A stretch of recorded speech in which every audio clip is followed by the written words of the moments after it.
Hey, welcome to Parlay with Parker. This is a channel where I explore the Grappleverse and I share what I'm learning with you. I am a former Division One wrestler, current BJJ purple belt, and I'm going to try something new today. Usually, I'm doing some kind of instructional or something hands-on, but today I have with me virtually Ryan Deakin. He is a national champion, a D1 national champion. Dude's a beast, and now he's doing a lot of stuff. I want to talk to him about that, but what I'm really excited to share with you guys is his advice for how you can be successful at every level of wrestling. So, how your kids can be successful in kids programs, how they can do well in college, how they can do well in high school, and what does it take to become a Division One national champion. So, he's going to give us all the secrets. Too bad I can't go back in time, but it'll be nice. If you guys are into jujitsu and stuff, we're going to talk about a little bit of that and the resurgence of the love for wrestling. Americans love wrestling again. We're back. A little bit too late for me, but it's still cool. So let me just stop talking here and let's bring in Ryan Deakin. Deke, thanks so much for coming on the show here, man. Heck yeah, Parker. I appreciate you having me on, and I love the shirt, man. Yeah, I wore that for you, dude. The end doesn't come off. The end never comes off. I'm wearing it too. I love that. Dude, so you were a 2022 national champion at 157. Is that right? Yep. I never paid attention. I had to look that up. Like he was 157, wasn't he? Yeah. That's awesome. Dude, tell us all of your wins. Tell us all the good stuff about you, all the embarrassing stuff that you hate talking about that makes you blush. You want me to give you a quick? Do you have an elevator thing? You probably haven't had to do that in a while. Honestly, with kind of doing as coach at Stanford the last 2 years, so with wrestling camps and having to put that on pages, and then doing podcasts or like honestly updating resumes, I got it. It is a little weird to talk about yourself like that, but I wanted to highlight that because you're one of the last, bro. Like you're one of the last guys who's like, I don't want to talk about my accomplishments. Like things are changing. The new generation's different. So I'm glad to make you uncomfortable, but I do want to hear for the audience a little watching. Well, I appreciate it. And I think that honestly, new generation, you can make a lot of money marketing yourself, and honestly being bold kind of markets better. I don't know if that's in my DNA to kind of some of the stuff these kids are tweeting is wild. But hey, good for them. They're making some life-changing money in college. With that, I won nationals. I was a 4-time All-American, 3-time Big Ten champ, 3-time CKLV champ. I was on the national team for 3 years, 2 times Hodge Trophy finalist, junior world silver. That's it. Yeah, that's not it, but that's enough. What were you 6-4-4-1? 6-4-3-1. No, 4-3. 4-4-3-1. 6. So I guess I was, what did I take? I think it was 6th. Yeah, I lost to Caleb Young. I lost that dude twice. We had overtime matches twice. I lost him on the front side and then on the back side. So that was great. And then I took 3rd during 2020, that COVID year. That was a weird year. And then I won it. And then the COVID year, I guess, is like your, in quotations, All-American. I thought you took 4th one of those times. No. Okay. Sick. Okay. Gotcha. Well, sick, dude. Great career. Good job. Thank you. It is funny. It comes down to, dude, that took me a long time. Like I almost didn't come back for the last year. And like, I don't know. It is crazy how much we just put all the pressure on nationals instead of like long-term. Like I was really upset for a long time. And when I took 3rd, I was like, I lost 1 match in 2 years. And I was like, I'm a failure, and, but I was supposed to win it and I didn't, so it is, wrestling is funny. It's like that in high school too, like state. Everyone's like, how'd you do at state? They're not, what's your record? It's like, how'd you do at state? But it is, I mean, you're working up for a championship. So I don't know. But it's weird, dude. Wrestling's a really odd sport. Now that I do jiu-jitsu, everything is different. And people don't care like who you lost to and stuff. It's a lot more, maybe because submissions are cooler or something. So it's like, I hit the submission in the semis. And so I don't really care if I if I won it because I have a nasty highlight now. But Yeah. That's it's way different, man. And wrestling is all keep what you kill, so there's no belts or anything. And yeah. I thought about that with like wrestling. Like, would every D1 guy be a black belt in wrestling? And it's like I, I have no idea. I That- That's It's not that kind of interesting. thing. Yeah.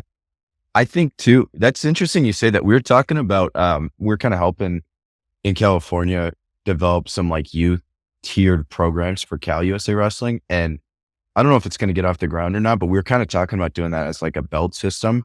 Cause I think it's for kids kind of good, like your measurable success where you're like, hey, if you can do a penetration step, you Mm, can do like a back arch and you can do, I don't know, an arm spin or, you know, you get a couple techniques, you're like, you're a white belt and then you're a mm, yellow belt and you get that like dopamine hit of you're progressing.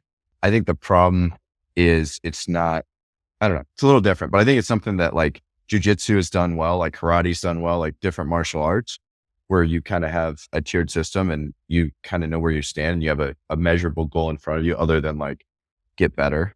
yeah. No, dude, I think that's true. Oh, okay. This is off topic, but this is such a good one. I have to chase it. Um, there's I don't know that a whole ton of kids have intrinsic motivation yet. And so they need that extrinsic, like, here is a shiny new belt. Like, you Yeah. earned this. And now you can be like Timmy. And they have to like build up. One of the things that's really hard though, especially like in jujitsu, is like I'm a purple belt, but I wrestled since first grade all the way up through D1. So I Yeah. can beat a lot of people I shouldn't be able to because of my belt. And when I was a white belt. Yeah. And that really messes with some people who don't understand that belts are a sign of how long you've been doing it and not of your skill level. Yeah. And so I wonder with kids where I'm like, I totally think giving them some kind of external thing is good because they don't have the intrinsic stuff yet. Some of them do, but those kids lose it before high school usually. But if you give them some kind of external stimuli, being like, "Yo, just so you know, that doesn't mean you can't lose to a brand new kid who's just a freak athlete. Like, Yeah. don't get all messed up because you're supposed to be up here and he's not." Like, you know, Yeah. without that, they don't have any sign. You have no idea who you're supposed to win or not, who you're supposed to beat because you don't have any belts, just Yeah. sweaty gray clothes.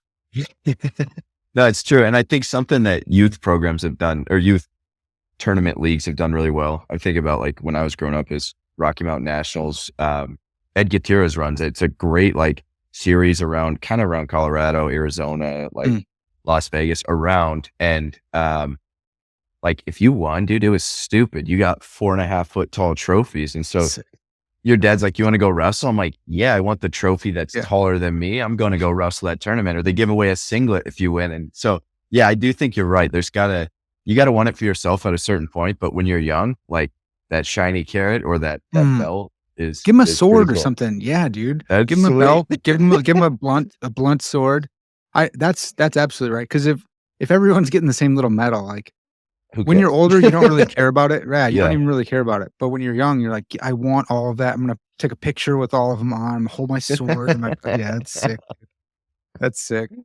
I was Um, so sorry, I yeah, gotta go one more thing. yeah, I yeah. was so mad, my redshirt freshman year of college, we didn't go to the Edinburgh Open, because it was like a crazy snowstorm in Chicago and like you're driving yourselves, you know, and, it was like a 10-hour drive but they were giving out, I think it's a sword or a helmet. And so we're like, dude, that would have been sweet. But yeah, we didn't end up going. Yeah, of course. For those, I mean, none of you guys, I guess, will know this, but I work for a ministry called Athletes in Action. So I worked with Deke for like 6 years. So if it seems like Yeah. we know each other, we do know each other. Parker So officiated my wedding, did that's some right. pre-marriage counseling. It was awesome. Yeah. Yeah, Parker, you're the man. you guys are still married, so I'm a success here, man. It's good. Good job. Hey, we're gonna keep your streak alive, That's hopefully. right. I love that. Um, okay, so after school, you did some coaching, and I'm going to talk about Iron Summit because partially Iron Summit is supporting this video right now, sponsoring this video. So, dude, give us an elevator pitch for Iron Summit. What is that thing? Yeah. Good buddy of mine, Max, wrestled at Lehigh. It was a heavyweight like yourself, Parker. And we were just Don't talking. compare Max to me. I don't want that comparison. This is like a horse of a man, the most jacked dude you'll ever see in your life. Max is an animal. Got a bunch of powerlifting records, but he he and I were just talking one day, and he owns a gym up in Vail, Colorado. And so we were just talking, and we had this passion for health and fitness and wrestling. And so we're like, let's just start a podcast. And so I think the whole premise is like, I really believe one of the best things I took away from sports is like an understanding of nutrition, health, and my body. I think it's so cool what our bodies can do. And it's fun to lift weights, throw some iron around. And so, I don't know, when you're sick, the only thing you can think about is being healthy. It's not something you can buy. You got to show up every day and put the work in. And so I think we're like maximizing, health and fitness through, um, maximizing performance through health and fitness, whatever that looks like for you. And a lot of people we talk to and talk about are like ex-athletes, or they're doing something in the fitness world. And so, yeah, just kind of a passion that's been really cool. That's made us meet a lot of really cool people, work with a lot of cool people, and, creating training programs, stuff like that. And, yeah, it's been really fun. And, I just think, I don't know, it's amazing what our bodies can do. And it's a shame to not go see what your body can do. Bro, I feel that. And for ex-athletes out there, I hate seeing someone who is just like a savage, whether it's a little gymnast girl who's a beast or like just a massive wrestler, and then they just give up and they're like, "Ah, never mind. I'm gonna go in the business world, and all that work I did for my whole life, I'm either gonna get fat or I'm gonna get super skinny and run marathons." And I'm like, "No, the work's already done. Just keep it up." So that's one thing where I'm like, man, if you're a former athlete, please keep it up. Please keep it. You'll want it back in like 5 years after you did so much damage, and you have to like earn it back. Another thing is like, dude, being an ex-athlete, I did exercise science in college. That was my major. So uh, the idea of having a workout plan after college was like, dude, I could make that. And I just never would. So people would be like, oh, you should try this lifting program. Like, no, I can do that. I'm not paying for a whatever. And then I just never would. And I was like just doing random bodybuilding stuff here and there. Um, and then for other athletes I know, they think that they should know how to lift really well, but because they're playing their sport, they had a strength coach. And the strength Mhm. coach told you everything to do, and you did it, and you were jacked and you were great and it was awesome. And now you're like, what do I do now? And so I think, especially coming from an athlete background, I'm like, dude, Iron Summit's sweet because I know you guys and I trust you on your programs, but I don't have to think about that anymore. I don't have to be like, well, what am I going to do today? No, I'm a plan. And if I keep following it, like I know that the gains are coming. So let me just jump on this plan. So yeah, all the stigma had to like leave. And now I'm like, dude, this is awesome. I love this. No, I agree. And I think it's like anything else in life. Like, um, our lives get inherently more complicated each year. So it's Yeah. like, take out the friction. I just show up, you pull up our app, use our software, and it's like, look, here's your programming. Here's your plan. Here's a video of the exercise if you don't know what you're doing. And then you can comment back and forth to us to how it's going and what questions you got. Um, and I just, you work out so much harder when you're following something, because it's like, no matter what happens, you show up that day, you're not doing the exercise you feel like, you're doing what's programmed for you, and you're tracking it. And so I think the cool thing with the internet is there's a lot of resources out there, but it's also like information overload, and you got to weed through good information and bad information. And so take the guesswork out of it. I think there's nothing else in your life that's going to have a bigger impact on every aspect of your life than your health and fitness. So we're hoping to spread that. There's a lot of free stuff we do. If it's cost prohibitive, shoot us a DM. But it's super cheap. I think for the lifestyle gains you get from investing in your health and fitness, however that looks like for you. I mean, some people want to be 250 and jack. Some people just want to pick up their grandkids when they're 80, and like both are great, and we can do it all. So I don't know. Everyone needs to be 250 and jacked when they're 80. Like we can make that happen. Let's do it. I want it You all. might need some outside help, but That's right. That's right. I guess you Um, could. that's 100%. So, yeah, you guys, if you are interested in that, there are training programs and there's like a whole community you can join and have accountability as well. Check out the links in the description and use my code PARK10 for 10% off. So that's pretty huge. I love that. So I'm doing it. You can come join me. Uh, don't show me up too bad because then we'll have to fight. But yeah, jump on that. I highly recommend it. But Deke, let's jump in on what it takes to be successful. And I want to go all the way from kids on up. So I'm thinking about well, let's start with the beginning. Like, when did you start wrestling? Do you remember what grade or how old you were? The only reason I remember is my dad saw an ad in the paper and he's like, "Hey, Ryan, you have a lot of energy. I think you got a body type for wrestling." My dad played Division II football in college and was not, he wrestled in high school. So he was like the sport, but like wrestling wasn't his main sport, right? Mhm. Football was his whole thing. Um, and I was playing a bunch of different sports and I didn't know any better. I was like, yeah, sure, let's do it. And I started in like January. And if you're a wrestler, you know, that's like halfway through the season. And so I missed all our like singlet order forms and stuff. And so my, 58-pound or whatever, like body, I had to go to Dick's Sporting Goods and the only singlet they had was a little red singlet. My whole team were the Broomfield Junior Eagles. And so we were blue singlets. And then I stuck out like a sore thumb. Literally, I was the little red singlet. So that was my year. I kind of got thrown into the deep end, didn't know what I was doing. And these kids have been wrestling for 3-4 months. And I'm like wearing a red singlet, just trying not to die. And so that's how I got started. Yeah. That's awesome. I started when I was in first grade. My oldest brother's 8 years older than me. He started as a freshman in college. My Okay. mom's like, "Okay, we're gonna all do this. You're all wrestling." So my other brother was in like seventh grade or sixth grade, and then I was in first. So yeah, it was wild, man. Because I wasn't with them. I was in the kids program, and I'm like, "Where are my brothers at?" I wore my I always wore my headgear, and I remember like one day the coach was making everyone do push-ups who wasn't wearing their headgear, and I was the only one who wasn't. And he was like, "Set a case. That's right. That's what you're." And I was like, "Okay, this is who I am. Like, I love when the coach is happy with me. This is good. I will keep doing that." That changed my life. It's it's so funny that your dad was a football guy because I just made a post on Facebook the other day, like talking about how things are changing. We're going to talk about this a little bit, but people admire wrestlers now. And I'm like, when I was a kid, the only one who ever admired me at all for wrestling were football dads, guys who played football, usually in college. Maybe they held on to it if they only played in high school and that was more their identity. But definitely, if you played college football, you were admiring kids who wrestled because you Yeah. knew the wrestlers. You're like, yeah, I want my kids to wrestle. And I was like, okay, that's great. But no attention from girls, no attention from anyone else, just football dads. That's so It's that's fun. like lifting in the gym and you're like, most guys want like the hot chick to come up to you and be like, "Oh, that's nice squat." And it's like Mm. some dude that's like, "Wow, man, that's sweet." Yeah, your glutes look awesome, bro.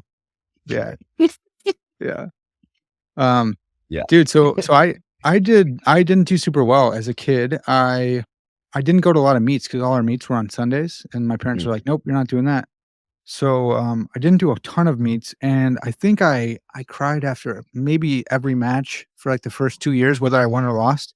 And it Mm. wasn't because I was sad. I was just like scared. A bunch of little kids. If you look down the hall, every kid's crying, Yeah. and you had the big stupid uh, headgear on. I couldn't hear anything. People screaming. I never knew if I won or not until they raised my hand.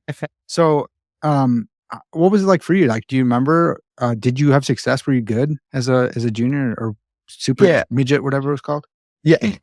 Um, I think I had success relatively early on. I don't think I was, I wasn't winning Tulsa or whatever, big tournaments, but I just remember after my first year or so, like I was just getting to the point where I was getting invited. There was like a side club within our club where like the head coach had his whole basements were mats and it was called Bad to the Bone. And it was like nobody knows about it, speakeasy wrestling club. Wow. And so they're like, "Hey, come on to Bad to the Bone. Like you should start wrestling." And that was like where all the elite wrestlers were.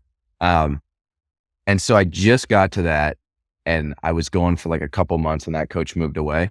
Um, so I think I had having success relatively early on, like made me enjoy the sport more. You like stuff that you're good at when you're a kid. Mm.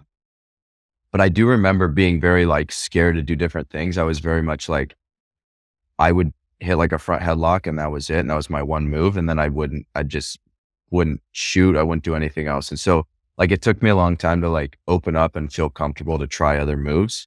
But for whatever reason, I think I just understood the rules a little bit. Like most Yeah. kids are looking around. And so I don't know if I was good or I just understood like, oh, if I get on top, I get points. So let me do that. So I was decent, I guess, as a kid. Yeah. I think I hit a high crotch as my only move for like 4 years. So once I learned other stuff, it's like, oh, there's more I can do. Um, What do you think it takes? Okay, what does it take for a kid to be successful in wrestling Yep. before maybe before like 8th grade? And then like how important is that? Like I've seen a ton of kids who are good. They never made it to high school. You Yeah. always like forget about them. You're like, "Oh yeah, that kid was a beast. What happened to him?" But I don't things are different now. So maybe people have figured out how to not have them burn out. How important is it for a kid to be good at wrestling when they're younger than 8th grade? Yeah. I don't think it's that important. I think you got to build those habits, and look at it as like a long journey. I'm a big fan of, I know everybody wants to specialize, like play a couple sports, play different things, give your kid a break, and then make them come back to sport because they want to and not because you want them to. I think there's exceptions to every rule, but I think generally kids are a little resistant when you're like force feeding it. And you see it every day, like how many parents want it way more than their kids. Um, I do think it's such a grueling sport. Like wrestling honestly kind of sucks. Yeah. But that's why you love it. Right. And which Mhm. is so funny. Um, because I don't know, you're like, it's every wrestler I know is like, has this weird twisted, like they like to suffer a little bit. Yeah. And so I think you got to like figure that out for yourself. Um, because most kids that come in, like they try it and they're like, why, this isn't fun. What are you doing? But Mhm. then you realize it's like one-on-one, you have like ultimate control of your destiny in this match. Um, you see the direct input of your hard work has direct output. Yeah. Um, and I don't know, there's that adrenaline rush you're talking about. I think a lot of kids cry when they're little because they're just not used to like this like adrenaline dump. Yeah. And so I think it's an awesome sport. I think it's the greatest sport. But when you're young, I think it's important to give your kids space to try stuff so that they feel like they chose it. I think you get really far being scrappy, um, in wrestling and even in college, man. Like there's a lot of kids that are really good wrestlers, but you make it tough on them, they mentally Yeah. quit. And so I think some people have that more than others, but I also think there's definitely a development factor of that through wrestling. And yeah, like you said, I think there's a lot of really, really good wrestlers when you're young that burn out. And something that you can't control that I think makes a good wrestler. I noticed like everybody that kind of hit puberty late was a good wrestler because they had to learn to use technique. And I think Yes. just it's kind of like a jujitsu thing too. Like um, those fifth graders or sixth graders that are like, have a mustache and a beard and their man strength is coming in a little bit, if that's what you want to call it at Yeah. 12. Okay. Like Yeah. they bulldog everybody and then you got to figure out a way to win. Yeah. And then I think the other kids learn technique. And then once they get that man strength, it makes their technique better. And so I don't think you control that one, but I do think like when you hit puberty, it can be somewhat of a factor as nuanced as that is. No, for sure. I, um, I always wanted to bulldog people and I just didn't have it. I started lifting in like 6th grade, went to the gym 2 hours a day at least, would walk with my mom made me play trombone because she didn't want me to be a meathead. So I had to carry my trombone across town to the gym after middle school. And, but it didn't work, bro. I didn't gain any muscle until like sophomore year of high school. And then it all came on and I was like, let's go. It's finally happening. Testosterone. It was an amazing feeling because I've been trying for years to like put on muscle and stuff. But yeah, once you start, I had to try and learn how to wrestle before then. And then once it came, I bought a subscription to the Gophers, I don't know, all access pass. And I would watch Brock Lesnar, Nice. Yeah. stuff That's from his awesome. college day. And I was like, fine, that's it. I'll just lift everyone up. And so then I got worse at wrestling because of my strength, but it's good times still. Yeah. That was That's fun. awesome. So maybe you disproved my theory, but No, I went the wrong way. Like I could have been a better wrestler if I would have wrestled instead of just try to lift people up. Um, dude, did you in Illinois, they had a middle school league and then yeah, they had like the private club league. And most kids did the private club because you could do it from younger and there's better competition. We didn't even yeah. know about middle school stuff until people were like, "Yeah, I'm a middle school state champ." We're like, "What?" And then we just destroy them and eat them alive. The middle school kids suck. Did you guys have the 2 leagues like that? It was funny, like right as I got to sixth grade, like you said, it was kind of the same infrastructure where the leagues were much tougher. You did your club stuff and you did that. And then like your middle school stuff was like a short season. And it was a joke. Hmm. But the year I went into 6th grade when we would have got to wrestle for our middle school team, which I was looking forward to, is like, you get to be with all your buddies on the same team.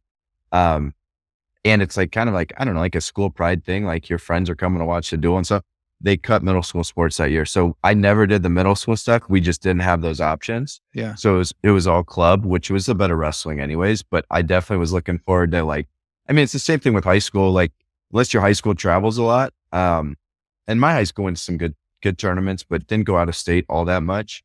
I mean, you're doing your own stuff in preseason and postseason, traveling, doing the tough tournaments. And then your high school season, like, it's your high school season, you do it. But, the club stuff was always better.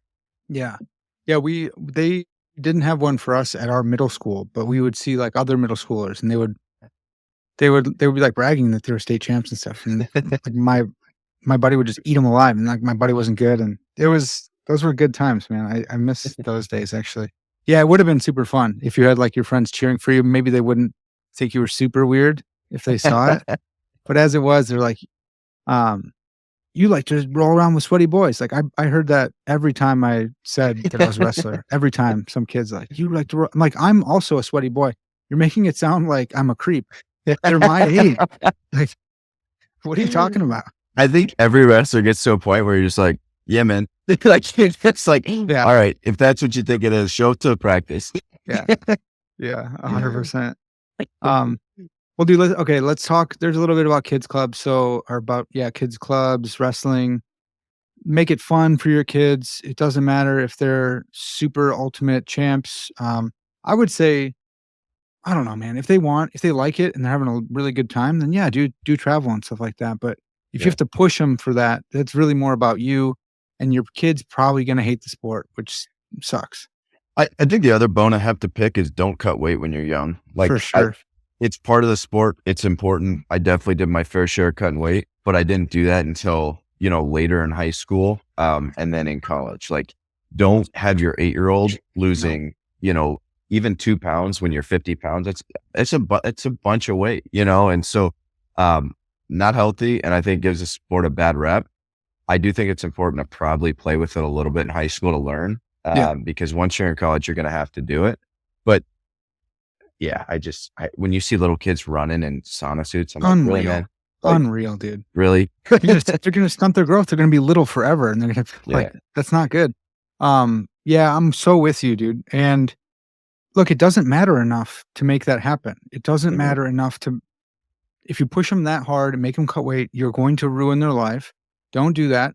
And if they wrestle up and they beat the kid, awesome, dude. You beat someone bigger than you. And if you lost and you had a close match or whatever, hey, that's all right. He's not even your size.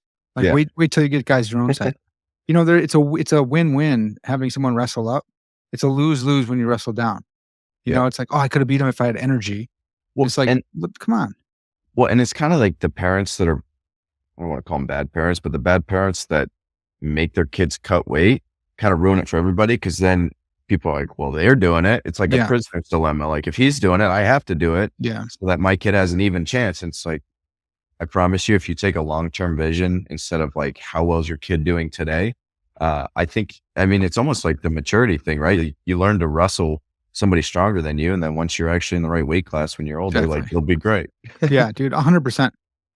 You don't want it to be fair. Like, you don't want it to be, you want the underdog story. That's what you want if you're wrestling. Like, you want to say, and this dude had 20 pounds on me. Like, that's a better story. That's true. And I do get, though, I do understand how vulnerable it is as a parent. Like, you love this child so much, and it's like you want the best for them, and you're watching your kid get freaking slammed on their head. Like, I understand that stuff, and I don't have kids, but like, I get it. Like, I don't love when I watch one of my buddies lose a match. Like, it sucks. I can't imagine being the parent to that kid. But I think as a parent, you gotta be able to sit back and be like, this is good for them. They're learning. Bro, that's the difference. That's the difference between a wrestling dad and like anyone else parent. Like, if someone wrestled in college, they watch their son lose, they're like, come on, dude, you lost. Like, what were you doing? How come you got launched in your head? And like anyone else, like, oh my gosh, my boy, I think of the Davisons, and I'm like, dude, he's still Mr. Davison to me, but he's just so he's like, yeah, he lost, man. He didn't do the work. And it's like, holy crap. I love that. But he wrestled in college, so he gets it. Yeah, no, it's awesome. And I think that's, I don't know. So Parker, let's say your daughter, let's say you have another kid that wants to wrestle, like, would you coach your kid or would you push them to somebody else? That's a real tough one, man. If there was someone I trusted that, if there was someone who's better than me, a better coach than me, 100%, I don't need to coach. If you're a better coach, you teach them. I'm going to teach them stuff at home for sure, but I don't need to be the one doing it. If this coach doesn't know what they're talking about and they keep telling them to reach back or some stupid crap, like, no, I'll step in. I got this one. So I think that's really how it is. If I'm a better coach than the coach, like by a long shot, then I'm gonna step in. If Yeah. if they're the same as me or a little bit worse or better for sure, then yeah, you do this. It's good for you to have someone else than dad telling you what to do and stuff. Yeah. Yeah, I think it's good. I think it's healthy. I'm kind of of the mindset of I will help when asked. Um, but also like I don't care how my kid does in sports. I mean, obviously I want to support them, want them to do their best, but I'd much rather have a good relationship with them than ruin it over a sport. That's that's spoken like someone who accomplished all their dreams. You don't have to live through your kids. The rest of us have to accomplish what we didn't accomplish, bro. You know what is weird though? Wrestling does get like a vice grip on people. Like I have so many friends that I know, I mean, myself included, like it's hard to get away from the sport. Yeah, you're a wrestler for the rest of your life. But anybody that does it loves it, yet it's kind of a minority sport in a sense. It's not like a football numbers, right? Like, Hmm. but everybody that does it, like loves it and always stays involved with it. So I'm just like, I don't know why it doesn't grow the same way. I know it's not like for everybody. It's a little bit, you have to be a little twisted to like wrestling, I think, but, Yeah. it's got like a cult following, which is interesting too. It's like a really tight knit, small community that like, I mean, there's guys that go to nationals, every year for 60 years straight because they wrestled in high school. It just holds on to people. It's interesting. Every state tournament's like that too, right? And it's like Yeah. dudes will just keep going, and it's part of their year. They're like, no, I can't. I have the state tournament. Like, but do you have any kids going? You're like, no. Not for 30 years. Yeah, right. It's like, no, dude, this is my life. Like, I want to see what's going on with Illinois wrestling, and they're like invested in the state as a whole. Um, Yeah. there's a philosophy to wrestling, and I only know that because I've been studying more like ancient philosophy, and it's where it's inculcated in all the. I don't know what program wouldn't teach the kind of lessons that like all the good ones. Like no one's gonna help you. It's up to you to win. Yeah. Hey, you things didn't go your way, but you gave it your all. Like you can be proud of yourself. That's fine. Act like you've been there before. Don't be that one's changing because people are now flexing, doing backflips. But it used to be like, hey, if you won and you celebrate a bunch, that makes it look like you shouldn't have won, or you're giving this guy an edge. Like maybe he thinks that you're really relieved that you won. But if you're just cool and calm, like, yeah, I've been here. I was supposed to win, of course. Mhm. Then like that's the right attitude. So like all those things go into it and kind of shape who you are as a person. And so then like you see a wrestler and they act a certain way and you're like, yeah, you should. And if they don't act that way, then you roast them. The rest of the team just shreds them apart. Yeah. No, I think it's interesting you bring that up because I do think most people are like that. Unless you're from New Jersey. Jersey people love, It's a different well, it's a different world. to play devil's advocate. It's good for wrestling. Those clips get out there and more people come to the sport. I wouldn't personally celebrate the way certain people celebrate, but I understand it. And if I had that kind of personality, yeah, I don't know. Just leave it in Jersey. Like let the Jersey folks do that. That's fine. They're still a part of the sport. They're very good at wrestling. But when you see someone do that, you're like, yeah, that kid's from New Jersey. And you go, oh, okay, never mind. But if you're like that kid's from Indiana, you're like, what's your excuse? What are you serious? Indiana people don't act like that. You guys are blue collar, nose to the grindstone. Workman-like attitude. That's right. Workman. Yeah, that's right, dude. Well, because it is like a Midwest sport that's now gotten taken over. Like, dude, I didn't even know Colorado, you guys knew how to wrestle out there. and then all of a sudden you That's guys are good. crazy. That's crazy. We didn't No, we didn't even know about you guys. Colorado wrestling, I feel like, I'm not gonna say it's A tier like a New Jersey, like a Pennsylvania, like a California, but it's close now. Hmm. There have been a lot of really good Colorado wrestlers over the last 20 years. I think it's really come up as a state. There's some great coaches in state. I think there's great clubs. There's just like, it's interesting. I mean, you even look at like age level world teams. There's always one or two Colorado people. And when there's 10 guys on a team, to have, one guy from your state or two guys from your state's pretty crazy. So it is interesting how there's like little hotbeds of wrestling throughout the country. But yeah, I mean, you're never going to take that away from like a Pennsylvania, I don't think. It's No. like ingrained in that culture. Yeah, it's a weird thing, man. I don't like Ohio. I kind of understand Ohio because they don't have one giant city that brings everyone together. They have a Mm, bunch of smaller ones, and so the skill is kind of dispersed throughout the state. I think the yeah. same thing's kind of true in Michigan. California is good because they only have one state tournament, and so like you're only getting the best of the kids in the state tournament to be Which I place actually, seeders and stuff. I actually think that hurts recruiting. Um, it's like a little not unfair to kids, but not great for kids. Yeah, Because if you're coming from a state with 6 divisions or 5 divisions or 4 divisions, and you're like making your case to a college, or your college coach is making a case to the AD on why they need this kid on their program, they're like, he's a 3-time state champ. And then there's a California kid that you say is better, but they're, a 2-time state placer. yeah. Um, yeah, I don't know. I think You it gotta know how to means do the so. math for sure, for sure. Yeah. Like, yeah, a state placer in California is gonna be better than like a 2A from Illinois. Like, you just have to know the math. Like, I had to learn that about Michigan, and there's like I think there's 4 divisions or something, and Mm. people be like, "Yeah, I'm a state champ." Like, what division? Because that does matter, right? Right. Yeah, Yeah. yeah, that's funny. Um, okay, so how about high school, man? What does it take to be how'd you do in high school, and what does it take to be successful? Yeah. I took third my freshman year. I was undefeated state champ my sophomore year. My junior year, I was supposed to win it. I'm in the finals. I lose in overtime. So I took second. And then my Sure. senior year, I won it again. So it was, I thought my world collapsed my junior year. Hmm, But it was probably one of the best things that could have happened to me in terms of just like trajectory of my career, I think.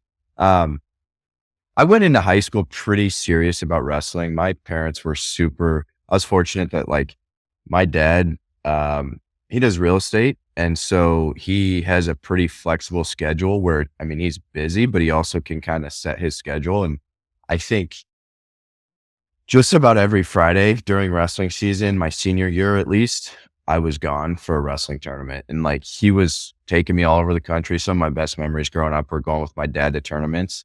Um, and then, I think the ramp up from middle school to high school was like I was going to like 3 or 4 different clubs. I was going to my middle school club. I was at like the Legacy Bolts, which was my high school's club program. I was at Mile High Wrestling Club where Tommy, Danny Klum, and Todd Leggy, and Tommy was probably the highest wrestling IQ I've ever been around. Just like a great technician and breaking down the sport. And then I was going to Colorado Elite with Tony Shunky, and he was phenomenal. I think I really learned a lot of wrestling and a lot of mental toughness. We're in like a metal garage, just scrapping, like yeah, dude. it would be 100 degrees and that room would be 120. And like, we'd open the door to get like, to make it cooler. And there's holes all over the wall. And like, we're doing 500 burpees at the end of practice. Like I don't know, it was awesome. Like I look back and I'm like, I don't think you can do that to kids nowadays. And I'm like, I also think that's the reason the kids in that room like did well, because they learned like how to just like shut your mind off and just work. So I think I was fortunate to see a lot of different things. And my parents like really invested in me. And I think that's something that, I don't know, it's not an easy tip, but like something that worth mentioning is like, it takes a lot of support. Wrestling isn't something you can do on your own. I Mhm. had great partners, great coaches around me. I had coaches that would come and meet me at the school, and we'd like wrestle for an hour, and we'd work through positions, and then we'd go wrestle live. And, so I think that was huge, having a huge support, a village of support. I think I fell in love with the process of it. I was like, my buddies and I, we'd come home from school after practice, we'd go home, eat dinner, and then we'd go to the gym. And Yeah. it was like, we didn't really know what we were doing, but like we would hit 3 or 4 lifts a week, even if it wasn't optimal for our wrestling season, because we're like, we need to lift weights, Yeah. like that's part of my passion with Iron Summit too. Like it was just, you just showed up and did it. And I don't know, I think there's something in that of like living through the grind of that and like probably overtraining and doing it stupid. And then slowly redefining and refining your approach as it goes on. So I'm just a big believer that anybody can be good at anything. Mm.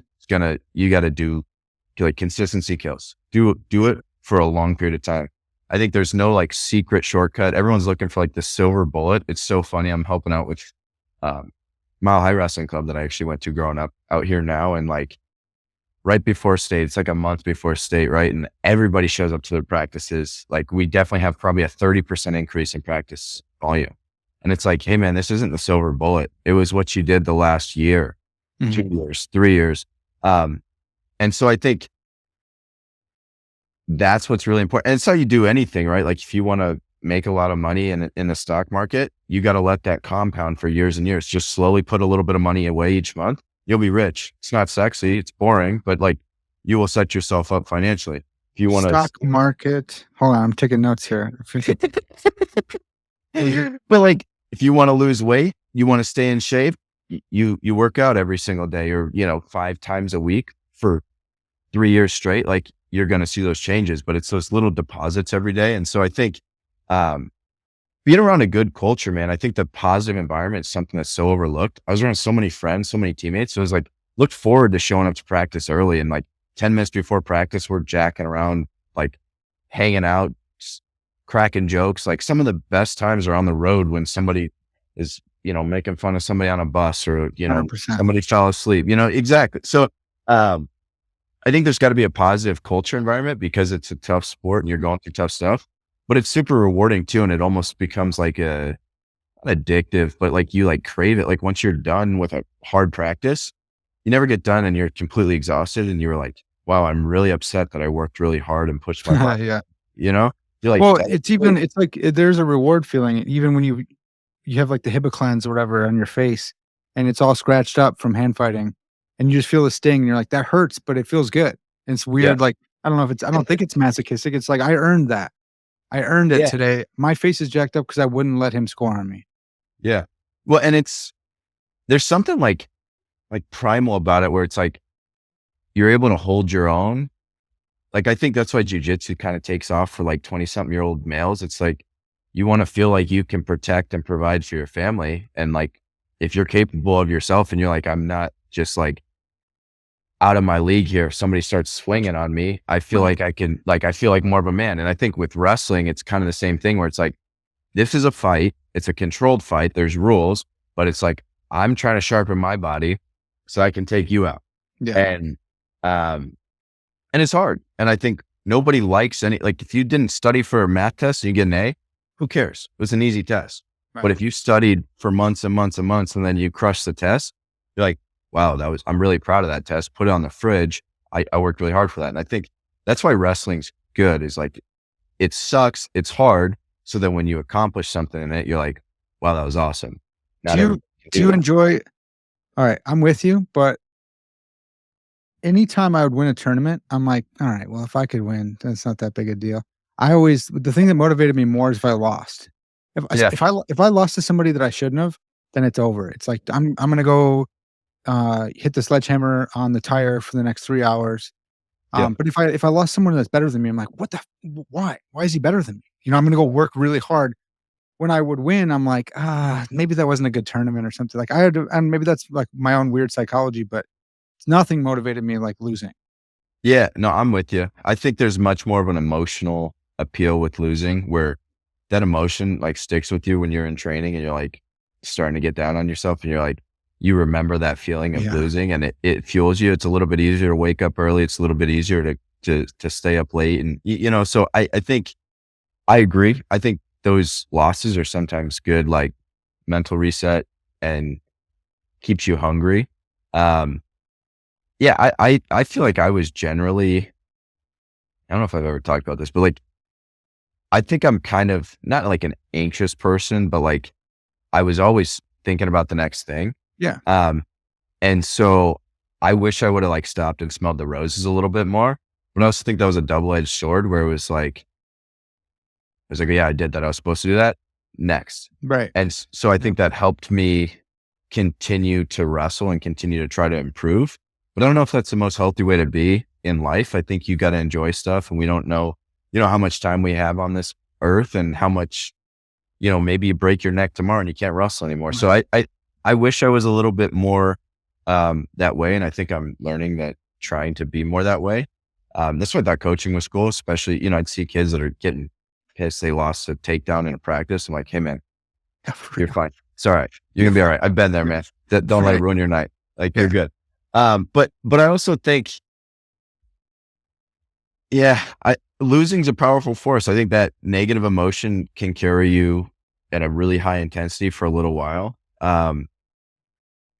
So I agree. It's helpful, Well, but it's also what we talked about earlier when we put all the emphasis on one tournament, one time for one medal, and you build it up into this thing that it actually isn't. It actually isn't Mhm. that thing. So then you're like, why can't I enjoy this? Or you're happy right after the match happens, and you flex a little bit harder than you would have if it was a different match, and you're like, all right, now now the moment's kind of over. I worked so hard for one moment, and Yeah, maybe it's focusing on that instead of being like, "No, it's the whole season, bro." It's like the whole cumulative season, then you get to enjoy it the whole time.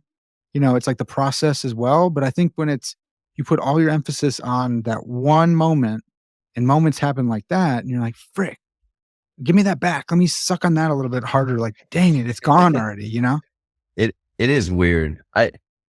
The other thing that I always felt like once I stopped too, I never really noticed this, but I felt like it was like a huge sigh of relief, as bad as that sounds. Mm, Um, I felt like there's always like this 800-pound gorilla, like in the back of my mind when wrestling season would start. It starts to get cold out, and you're like, "All right, sun it's goes wrestling down. season." Yeah, Yeah, and it's like your anxiousness of like, I need to continue to work at this because I don't want to go out there and get embarrassed. I'm gonna go embarrass somebody. I got to yeah. prepare for this.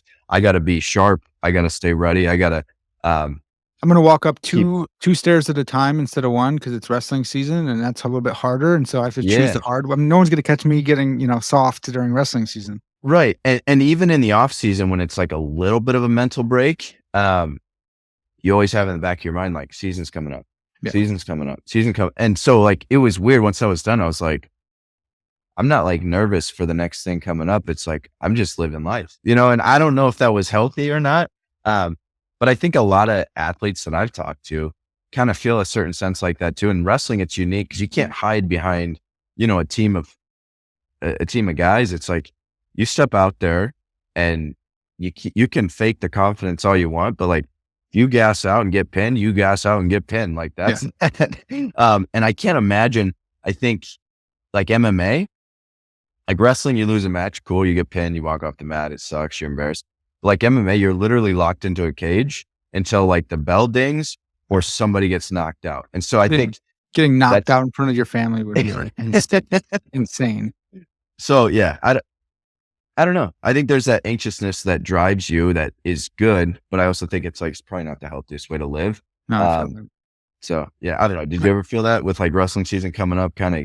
Always. It was always it's hanging over your head, and it's like in my head, I was always like, "I'm not doing enough." My Mhm. coach it was really helpful. I always admired my coaches and respected them, so sometimes if they were like, "You had a good day, you did enough," like, something like that, that would go in deep, and I'd be like, "Nice."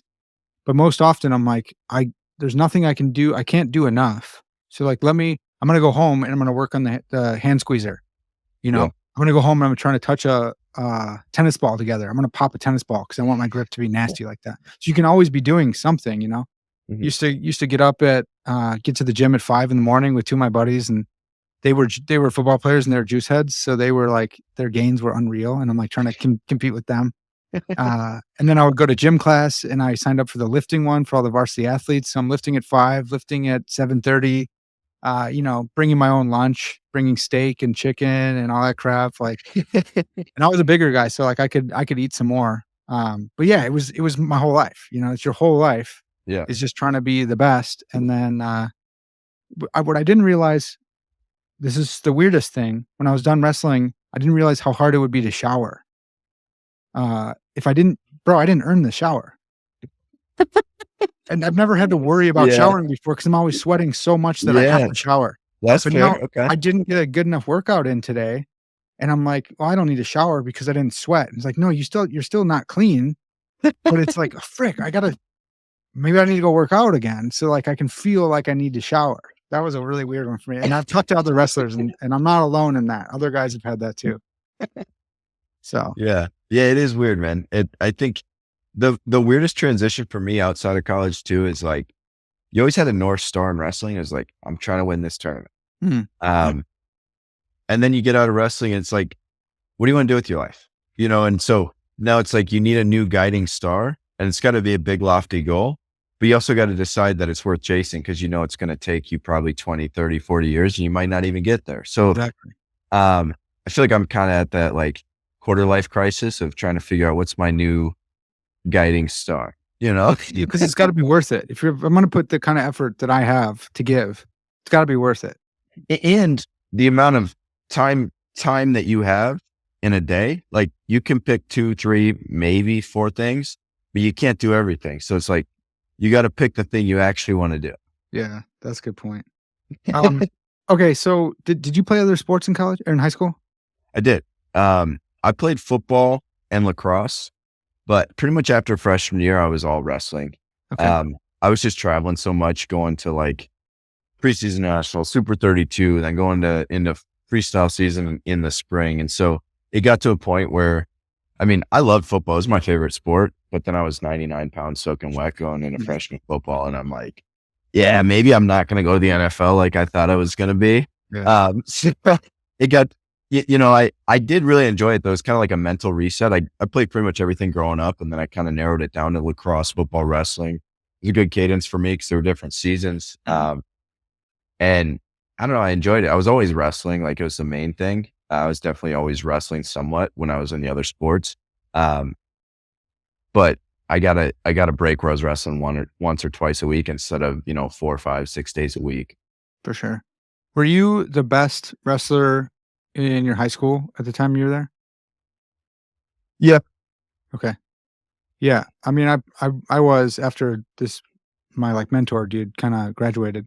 But, yeah, I was wondering just for, like, folks at home thinking about that, that was something that was actually really hard. You think, like, "Yeah, I wanna be the best around," and then you're like, "Well, now I have no one to help me get better." And so we would have college kids come through, Yeah. and that was the best. I improved so much by just having college dudes, or a dude would graduate a year older than me or 2 years older than me, and he'd come back and just be a complete savage because he had a year or 2 of a college wrestling room where Yeah. everyone's good.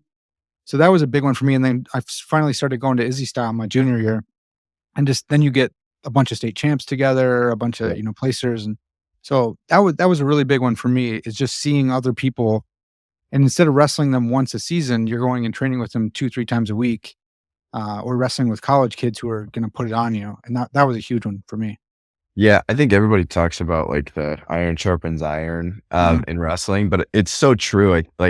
I think my dad understood that early on. He was like, listen, I'm just going to put you in a bunch of rooms and then you're going to find tough kids. And so it was like, you're a big fish in a small pond. And then you go to a national tournament and you're like, wow, I am not the number one guy here. Yeah. I'm getting my butt kicked, but then you slowly learn how to wrestle like that. Then you slowly get better. But even during wrestling season, we'd go to, club practices on Sundays. I'd be in high school season, get done with the tournament. I just wrestle this guy on Saturday.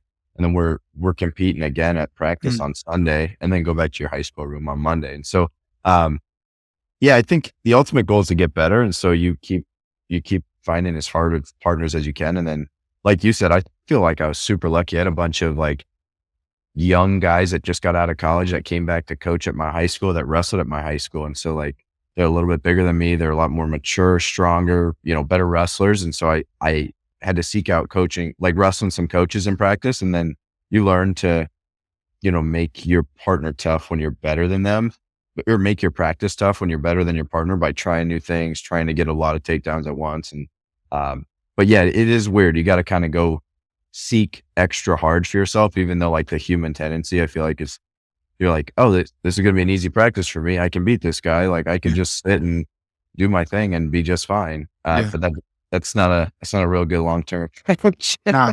Well, I didn't this was all new, like, clubs just kinda started when I was, maybe sophomore in Mhm. college, or in high school, maybe freshman, and Yeah, we had guys like Jordan Blanton ended up wrestling at U of I.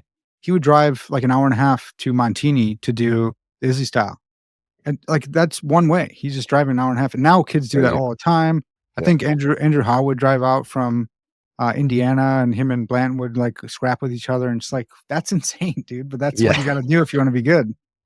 yeah. I that is like it's funny. Like growing up, you're like, oh yeah, you just drive an hour, but it's like think about the time commitment for your parents. It's the They parents, right? Like, they're they driving, you're doing your homework or eating, Sour Patch Kids or some It's crap, a and, like whole day. It's an hour yeah. and a half for a drive there. They sit there for 2 hours and they drive you an hour and a half home. Mhm. Plus they're working a job. Plus they got other kids. I'm like, yeah, man, parents don't get enough credit on that stuff. For real, dude, for real. Um, how do you okay, so that's how you get successful. Um, yeah, I don't think you're like, today, you're not winning state if you're not in a club. Wrestling, you could probably still play football, but you probably should be, doing freestyle season in the spring, wrestling season in the winter. Maybe you can do football in the fall, but, how do you get recruited to, like, a Division I program? Like, what does that look like? Yeah. Um, I'll tell you what I did. And then I don't think it's changed all that much nowadays. I think you probably got to be a little bit better at social media now. But the way we found kids was the same way that I feel like I got recruited. You go to big tournaments, you do well at a big tournament, you get on everybody's list, and then you're going to get calls and emails, and it starts young now. Used to commit. It's probably the same for you. Like the year, like your junior year summer, there was a date where you could start talking to coaches. Mhm. Now it's like a whole year behind that. Yeah. Um, which is kind of crazy because with kids growing, you still don't, you're like slotting this kid in at this weight and they might be 20 pounds heavier or 20 pounds lighter than that weight. You have Yeah. no idea. Um, Probably more likely heavier, but I mean, there's some kids that are like fully mature and then end up going a couple weight classes below in college. So I think you go to big tournaments and like all the coaches go to those. So like when I'm at Stanford, we're going to Doc B's a big tournament. You're going to Reno Tournament of Champions. You're going to Super 32. You're going to Fargo. You're going to Beast of the East. Like all these big tournaments, Cheesehead, Powerade. Like it's a lot of big tournaments throughout the country. Ironman. Yeah.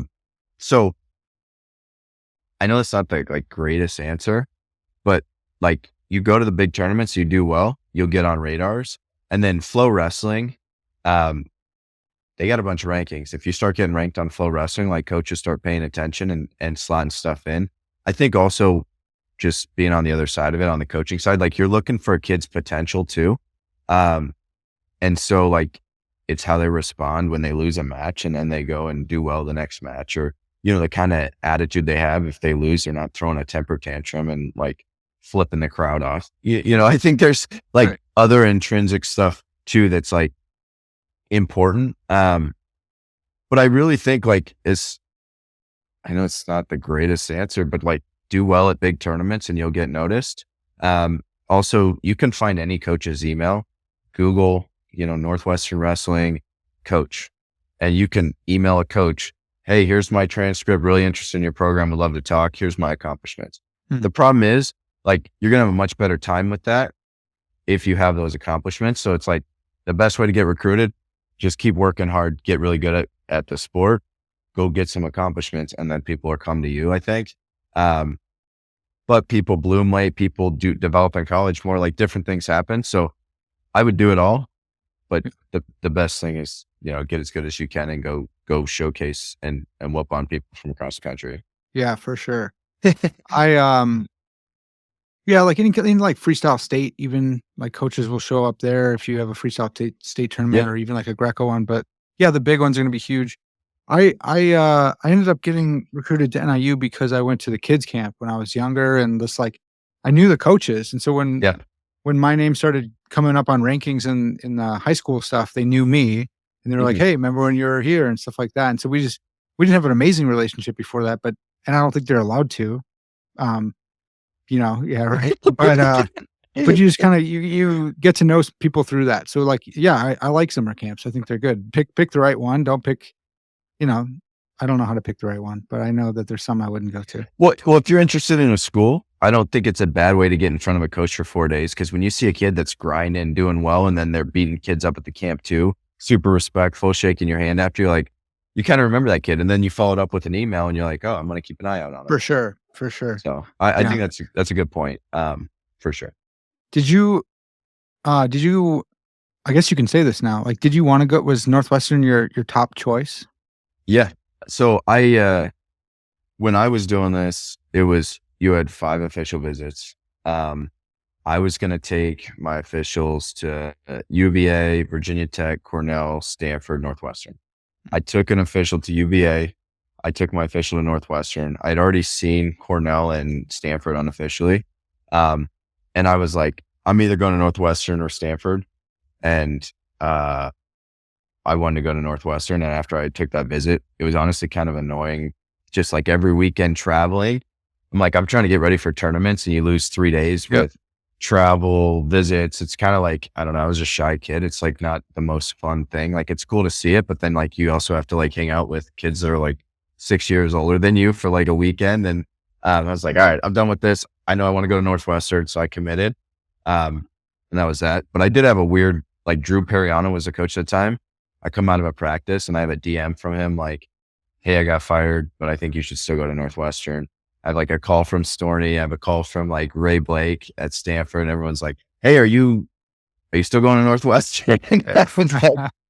Well, I already committed. And so I took a sec to think and I'm like, I didn't pick this for one reason. And I was like, yeah, I'm still going. It was Big Ten Wrestling, Chicago. I think we're 6th in the country at the time. It's a school. It's 2 hours from my, 2-hour flight from Colorado. It's easy back and forth.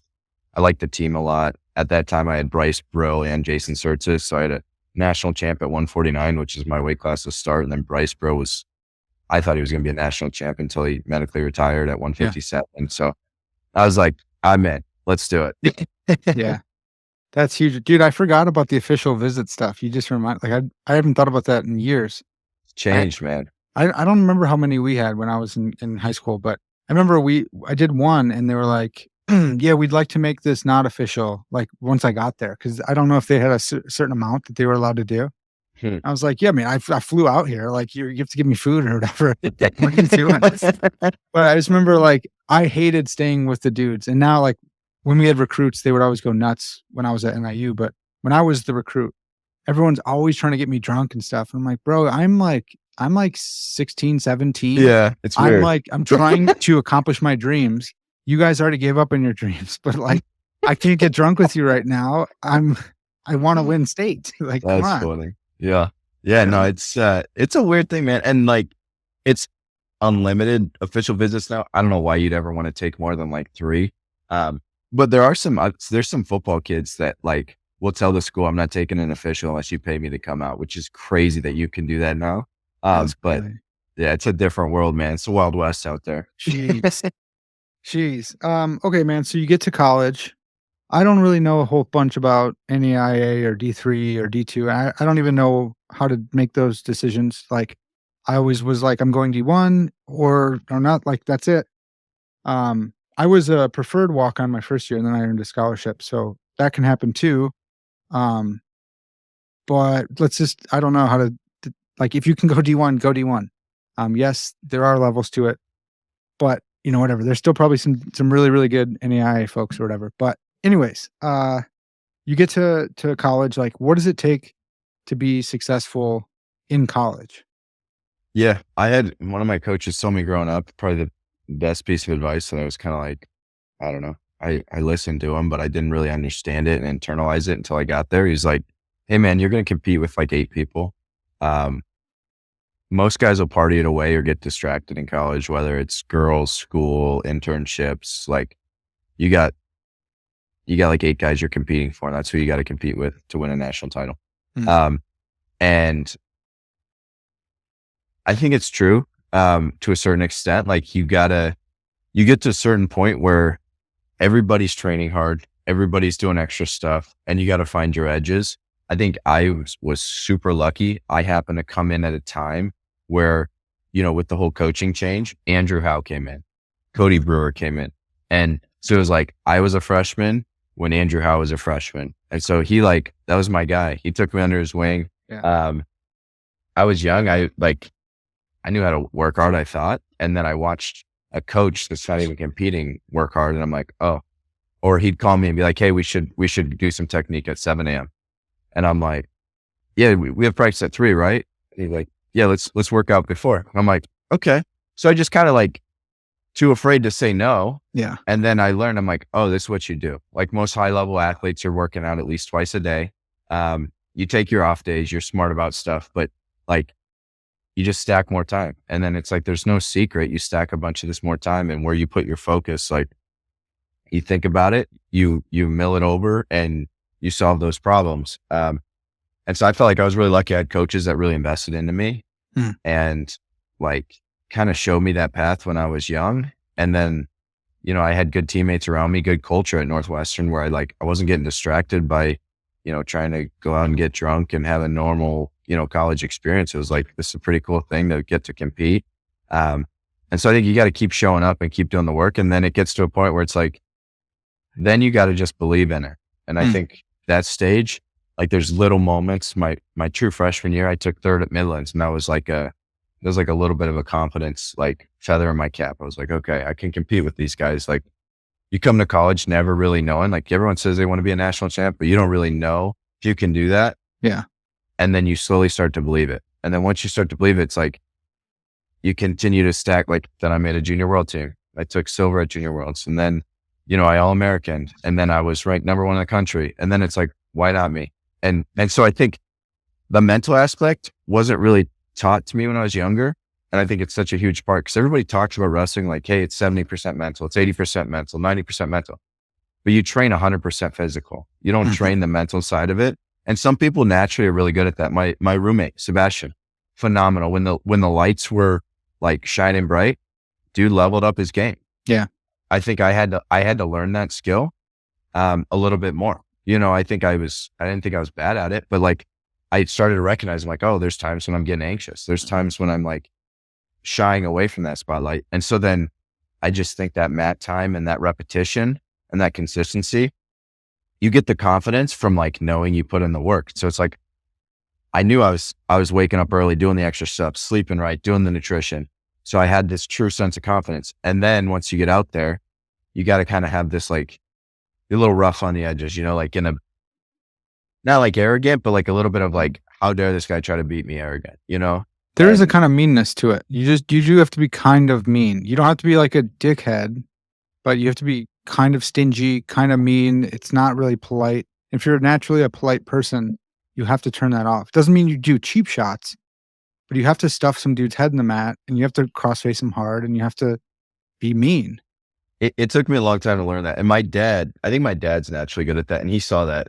He was he told me for years, he's like, Ryan, you need to be meaner. You need Football to be dad, meaner. bro. That's what football dad said. Every football dad would tell me that. Yeah, that's 100%. And for a long time, it's yeah, dad got it. Yeah. Right. But there's something to it where it's it means something, and you got to keep it within an even keel. Because if you just get emotional and mad, you gas yourself. You squeeze as hard as you can. You pick a guy up. You step into a shot. You do stupid stuff. But there's a calm fury where you're the eye of the storm, where you're stepping on a dude's throat to beat him, not figuratively, right? Not literally, but yeah. And yeah, and that's why I like that. If our guys are little chippy, little extra shove out of bounds, not slamming somebody on hardwood, being cheap, but right. It means I've done that, but yeah. I got a viral video on this channel where that happened. I saw that dude tried to slam you out of bounds, then you slammed him. Yeah, dude, it's funny one because people are like, oh, he was stopping. I'm like, he didn't. I stepped on a bag out of bounds because he was driving. It doesn't matter that much, but no, but dude, even some of the moves, doing a bow and arrow for those who don't know, I can't show you, but you're kind of have your hand around his throat, the other one's around his ankle. All the wrestlers called things different anyways, but most people call this a bow and arrow. And you're just wrenching him back. It's not an actual pinning move. You you can't really pin someone there. It's just a mean old nasty move to get back Pain points. points. Yeah, and you have to. Like, they want to get pinned because it hurts, but they can't because their body doesn't bend that way. But you have to do that. Like, sorry, dude, if the roles were switched, I would expect you to do this to me also. I think it's funny too. I had a coach tell me that once, like, guys usually go one of two ways at a high level. They're either just like a jerk all the time and they can't turn it off, Mm-hmm. or they're like a really nice guy and they have a switch.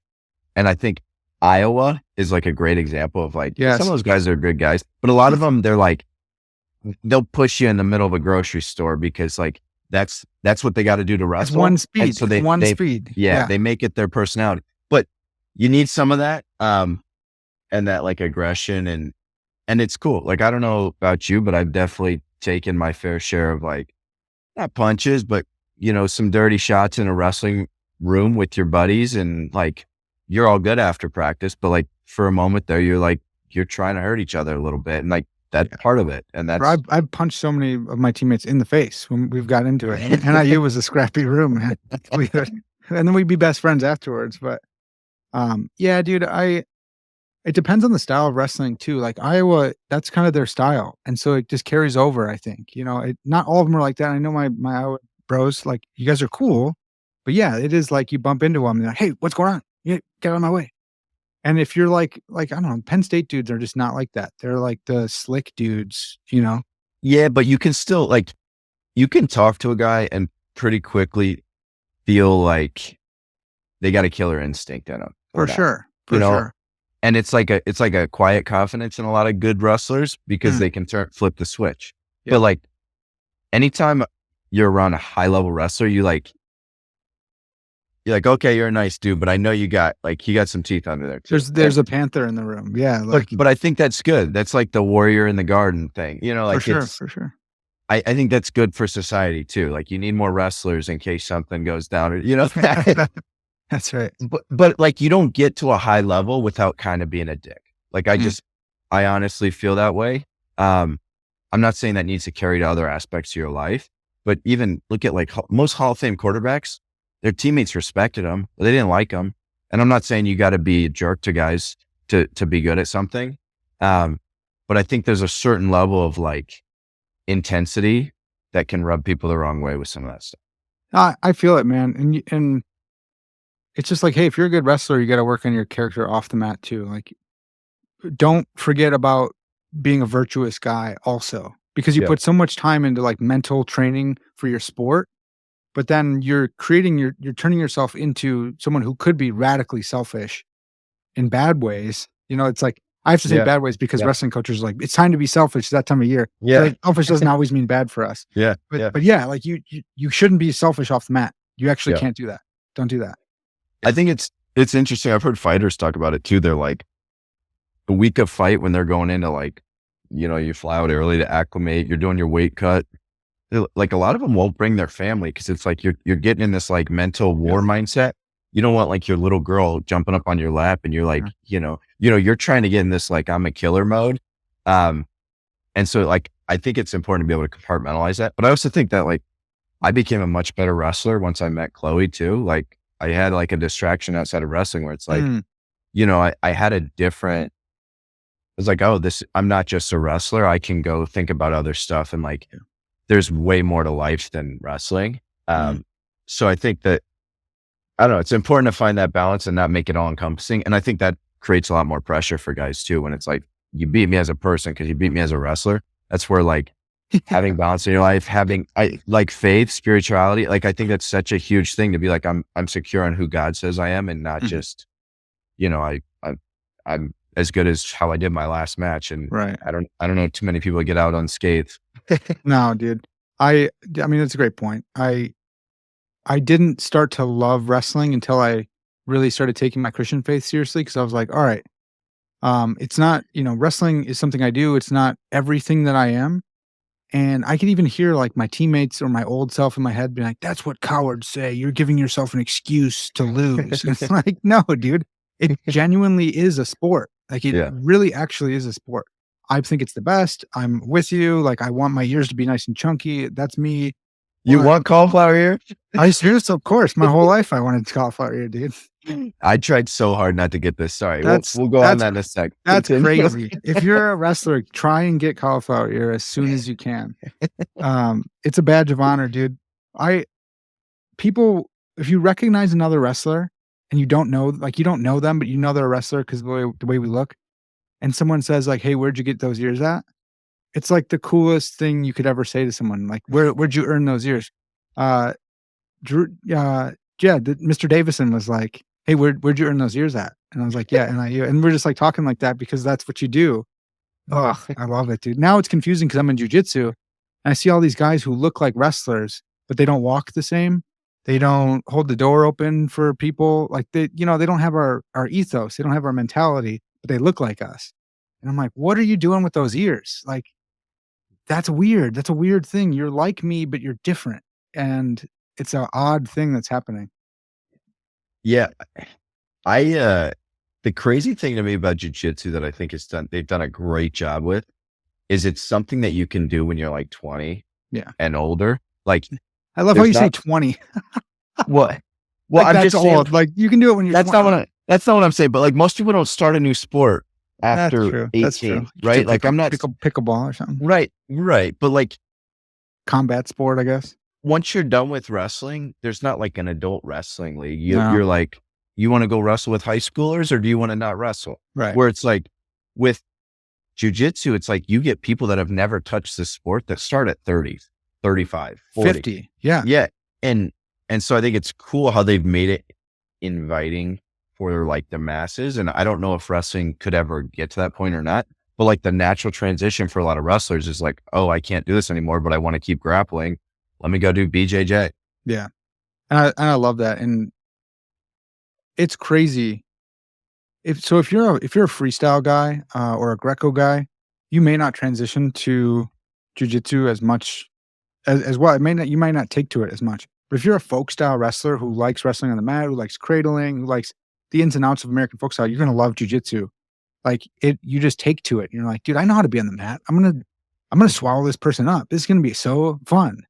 Like they just give you stuff. They give you all these moves that you're like, you know how hard I had to work to get this move in this position in wrestling? Like you're just gonna give me that? I'll take that. Lay on your back. Right. Like that's crazy. What are you doing? Yeah, we could talk about jits all day. What I want to ask this because you were a national champion. This is huge. So I figured out I wasn't going to be a national champion at heavyweight because I was way too small. I wasn't doing well against all Americans. I dropped down to 197. My first match in the starting lineup was Dustin Kilgore, who was a national champion, and I quickly learned that's probably not going to be me. And I was okay with that. It was a weird thing to think about because you're like, you can't let any doubt in your head, or there's all sorts of weird superstition that goes along with wrestling as well. Yeah. Every sport's got it. But that was kind of weird having that wrestling Jaden Cox, dudes like that, and being like, okay, I see that there's levels to this, and I'm probably not reaching that pinnacle. It's probably not because of my mentality. But like, how can you be insane enough to think that you're going to win a national championship and then do it? Like, you got to be a little crazy to think that you can do that. Yeah. I don't know, man. It got to a point where I'm like, why not me? Somebody's got to freaking win it. Well, when did that happen? Like when you were a freshman, were you like, I mean, every freshman thinks they're going to be a national champ, but like, yeah, I think it was that slow step up, right? Like those feathers in your caps. Like I took third as a true freshman at Midlands. I'm like, this was it's an open tournament, but it's like not really an open tournament. Right. I'm wrestling all the starters. I'm wrestling Iowa guys. I'm wrestling like these guys that are all Americans. And I'm like, okay, like I can do this. Did you beat an All-American in that tournament? I remember my first match. I remember I had Sorensen in the semis. So he was an All-American. I lost to him 4-2. Okay. So it's not like a pin. It's not a beatdown. It's not a tech. It's like I was right there with him. And I wrestled, I think by the end of the year, I don't know if they All-American or not, but there was like 4 guys that I had beaten that I remember going to watching at Nationals is at St. Louis, and like 4 of them were wrestling on a mat at once. Like when 157 was up, they were all wrestling. I'm like, all these guys made it to Nationals and I'm red shirting. I'm like, this sucks. Man, I'm going to wrestle. Yeah. But That's I think huge. That's a you, huge, yeah, that's a feather in your cap for sure. but I started seeing that, right? And then you slowly start seeing guys doing well. Um, and then it's kind of like, why not? Why not me? Yeah. Like, There's I, some math that you can do too. Like if you're like a true freshman, you're like, well, at some point, dude, like if I'm already this good, then why not by my senior year? Are you serious? Yeah, of course I can do that. I'm gonna keep working hard. but there's a point where you get to where you're like, okay, I feel like I'm in the top 10, but then you wrestle like a 1 or 2 and you're like, there's a little bit of a gap there. And Yeah, that's your measuring stick. for And then sure. you slowly start closing that. And then eventually, like, I started losing all these matches close. Like at first I was getting beat pretty bad by the number 1 guys. And then I'd like lose close matches and they're like number 1, number 2. And then I'm like, why can't I just win this? Like somebody's got to win it. Um, and so I think it was just like, let me just keep stacking work and keep trying. And I was around, my coach is a national champ. I'm wrestling him every day. I'm like, he did it. He's Yeah, beating me up every day. Like iron sharpens iron, yeah, transitive property. I'm going to do it, like, yeah. so I don't know. I don't know when that clicked, but it was like, this is my goal and I'm going to keep chasing it. I'm going to keep doing everything I can to stack the odds in my favor. And then, Mm. there's a luck component too. You got to be healthy at the right time. You got to have some things go your right way. And then you stack as much of the good stuff together with your training in the off season, with your training in season, watching film, nutrition, weightlifting, just really stacking everything you can. I saw that with you, and like, so I wanted to be a meathead. I didn't want to use my brain. I wanted people to look at me and be like, that dude is so jacked. I want to be Max, I guess. But um, Shout out Max. yeah, big time. But yeah, this dude's a horse. But man, I just lost it. Where was it? Oh yeah, okay. But my diet was trash. Like I didn't even know anything about that. My sleep habits were garbage. You always were amazing at this, and you're always sucking down tart cherry juice and going to bed at like 7:30 and stuff. But like, I do think that's one of the things. I think people are getting better at it. I mean, now you see influencer wrestlers who are like, "Here's what I'm eating in the morning," and it's like steak and eggs, and it's like really quality stuff. And you're like, "That's crazy! This NIL money or whatever. You're able to buy all this food and stuff." Um, but yeah, dude, I think that's a huge component too. Where it's like, if you want to be a national champion, like there's luck for sure, but it's like you have to have the luck and be doing everything else right, including sleeping and all this stuff. I don't know, man. I don't know if anyone's ever asked you this. Was it worth it? That's so funny you say that. The second I got done at Nationals, my senior year, I just got done with interviews, hugging coaches, hugging my family. Like I go to the back room and I'm changing and like my teammates come in and stuff. And Chris Cannon, he comes up to me. He's like, congrats, man. Super proud of you. He's like, was it worth it? And I looked at him like, what? He's like, was all that was all that work worth it? And I was like, yeah. And just like kind of moved on and it like sat with me for like a couple of days. I'm like, Wow. dang, that's a question, man. And I've heard like 9 out of 10 doctors like wouldn't do schooling again if they like knew how much work it took to get there. And so I kind of think it's the same kind of thing where I'm super glad I did it. I'd like to say I'd do it again, but like looking back down at the mountain of like, 20 years of wrestling, I'm like, it's a big commitment, man. And I think the lessons along the way are what made it worth it, not like the ultimate outcome. And maybe I have that perspective because I finished off my career the way I wanted to. Maybe I'd have a different perspective if I lost a match there and something else happened. But I think like I was a robot for, a couple years in college because I was like, I'm chasing this goal and that was cool for me. I think we have seasons of life. I don't think that kind of lifestyle is worth it for me to live that type of lifestyle the rest of my life. I just think you got to be really unbalanced for that. And something I struggle with now too, man, is like to be like really committed, like all in committed on stuff. It takes a lot. And so like trying to like accept like, okay, I really want to be like 90% good at this because I don't think it's worth that extra 10% of, Yeah. 24/7, thinking about this, doing this. And I'm glad everything worked out the way it was. I enjoyed it. I enjoy like training and grinding and doing that stuff way more than like partying and drinking and having a normal college life. But that was a trade-off that I was willing to make. I think people have to individually realize that. And there's people that do in college. They're like, hey, I love wrestling. I'm going to continue to wrestle, but I'm not going to be all encompassing with it. And they have great careers, but they don't reach the pinnacle. And I think that's the decision they made too. And then there's people that do everything right and don't accomplish it, but you for sure don't have a chance if you don't go all in unless you're a freak of nature. I mean, I barely did it with, changing everything about my life for it. So, I just think you stack the chips where you can, and then you can live with yourself if you fall short. But yeah, there's trade-offs, but I was all right with that. And looking back, I'm like, if I could start over knowing what I know now when I was, 6 years old, it's like, I'd be like, dang, dude, that's a long mountain to climb. Yeah, for sure. Yeah, it's good you don't know it before you start. For sure. Dude, for me, like I started 1 year.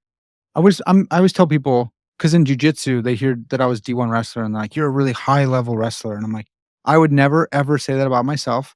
Most people who are high level wrestlers wouldn't say that about themselves. It's just a weird, awkward thing to say. But I'm like, no, dude, I'm probably the most average D1 wrestler. There's 30 guys on the team, 10 starting spots. Most of us don't start for more than a year. If they do, like just the odds game. And I'm like, yeah, because I was focused and diligent early on in my life, so many more opportunities are opening for me now. Hmm. And like, dude, I work in campus ministry. Like I get to work the wrestling team because I have a big body and I know how to wrestle and I get to wrestle with those guys now. Like Yeah. I'm not keeping up my body super duper well. I'm trying to with Iron Summit stuff, but Yeah. it's not the same, right? It's not Yeah. 24/7 like you said, but Yeah. because I put in all this work, now I can be on like an autopilot kind of mode. Yeah. I'm not gonna treat jujitsu like I did with wrestling. That's a young man's game, and I'm not starting that again. I'm pretty good at jujitsu. I'm okay at jujitsu, but like I could be better if I was watching film and if I was studying, if I was taking notes. But I'm like, Yeah. that part of my life's done, man. I'm cool just kind of enjoying this and being pretty good at it and losing to someone who is obsessed with it, but Mhm. beating some who are, and that feels even better. You're obsessed with this and I beat you and I trained twice this week. Um, so I think it's, as someone who didn't accomplish like any of his goals in college, um, and I didn't win state, like I would do it's totally worth it because it's like I'm a type of person. It's Yeah. not just about the medals. Like I can get medals and stuff. That's cool. I have medals, but I don't have the ones I wanted, but that's okay. Like I'm this type of dude because of that process. And I'm like, we just need more people wrestling, I think. I agree, man. And I think that one of the coolest things that I kind of fell into coaching on accident, that I am much more interested in about coaching now than when I started. At first, you're like, I want to help these guys win all these games. And it's like, yeah, I still like, it's awesome. I want them to be the best wrestlers they can. And you feel for them because you know how hard they're working and then they fall short on something or they accomplish something and you're super proud of them. But at the same time, I'm much more interested now in like the life skills and the types of leaders that we're developing through the sport. And that's why I think it's a great sport. And, I can't tell you how many conversations I have when you tell somebody like, hey, I wrestled. And they're like, oh man, I wrestled in high school. It was the hardest thing I ever did. Like, hats off to you, man. It taught me a lot. I really learned a lot. Like, I'm a big fan of wrestling. And so I think that's what you can take away. Like, I think learning the discipline, the consistency, the resilience, the determination, leadership, just nutritionally learning about your body, like fitness, health. Like, I just think there's so many great life lessons and you can learn them in a lot of sports, but in wrestling, it's just a little more intense. It's a 24/7 thing. Like, you can eat like crap and still play well in a football game.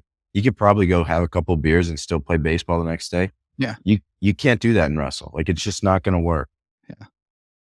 100%, dude. This is huge. I didn't even think we'd go this long, but we could go for another like 8 hours, man. We got to run this back sometime. Dude, Absolutely. thanks for all your time, man. I think that this video is going to help a lot of people. I think it's going to help a lot of parents. Hopefully chill with their kids, but then also have the right type of mentality and tools to help their kids succeed if they want to continue on wrestling. Again, get your cauliflower ears in early so people can recognize you as a wrestler. That's huge.